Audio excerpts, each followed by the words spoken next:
కాలమ్మ తల్లి దీవెనలమ్మ. చాలామంది సంతానం మా తల్లి ఇచ్చిందని ఒడిబియ్యం కట్టమని చెప్పారు. సంతానం లేని వాళ్ళు కూడా సంతానం గురించి పూజ చేయమని చెప్పారు. ఒడిబియ్యం కట్టమన్నారు. అమ్మవారికి ఒడిబియ్యం కట్టాను. మీ ప్రతి ఒక్క పేర్ల మీద చూడండి. మా అక్కడి నుంచి చూసి దండం పెట్టుకోండి మా ఒడిబియ్యంకు. ఎందుకంటే అమ్మవారికి కట్టినట్టు కాబట్టి ఎటువంటి గర్భదోషాలు ఉన్నా పోతాయి. ఆ తల్లి సంతానం ఇచ్చింది. సంతానం ఇచ్చిన వాళ్ళకు కూడా చూడండి మా ఉయ్యాల్లో వేశాను అమ్మవార్లను. అక్కడి నుంచే చూసి దండం పెట్టుకోండి.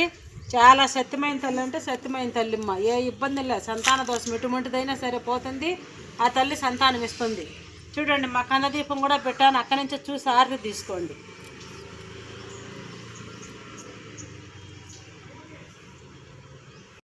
దీవెనలమ్మ. చాలామంది ఉద్యోగాల కోసము బిజినెస్ డెవలప్ కోర్టు కేసులు అవన్నీ ఉన్నాయి కదా. చాలా విధాలుగా భార్యాభర్తల కేసులు కావచ్చు, ఏదైనా కోర్టు కేసులు వాటి మూటి గురించి పూజ చేశాను.